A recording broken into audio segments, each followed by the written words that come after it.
Wabash Valley community reacts to the arrest of a 31-year-old cold case. Police arrested 53-year-old Richard Boswell Jr. yesterday in connection with the murder of 20-year-old Kathy Baker and the attempted murder of her then 2.5-year-old son, Ryan Baker. The arrest came after DNA on Kathy's shirt at the time of the murder matched Boswell. Boswell was in court this morning where the judge was appointed a public defender.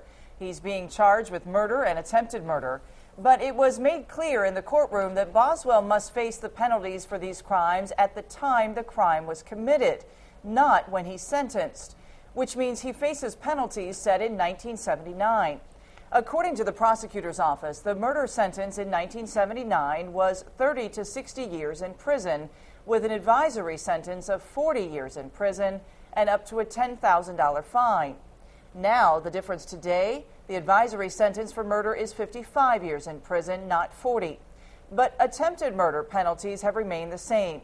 So, altogether, if Boswell is found guilty, he could face a maximum of 110 years in prison and up to $20,000 in fines. In the small town of Riley, residents remain in shock over this arrest. News 10's Kate Green joins us live in the studio with their reaction. Kate?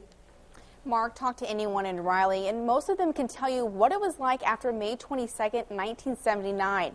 The small-town murder shook the community, and many still mourn the loss of one of their own.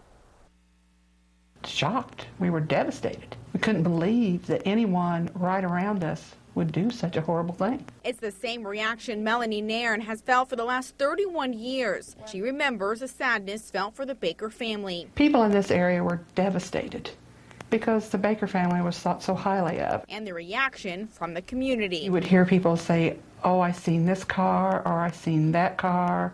Everyone was trying to put bits and pieces together of what they heard. Other residents told us for years after the murder, several couples conducted a neighborhood patrol, making sure nothing like this would happen again. And we couldn't believe something like that would be happening so close to home, and it was within 5 miles from where I lived. Melanie not only lives in this area, she works here too. It was outside her business she would see Richard Boswell Jr., never realizing he was a suspect. He never seemed to speak to anyone when you'd see him, and he was rather withdrawn. She says she's just grateful the way the evidence was kept. It's just remarkable how scientifically things can all come together. A community now coming together once again for the Baker family. I just wanted to go up to them and just hug them and let them know somebody is there.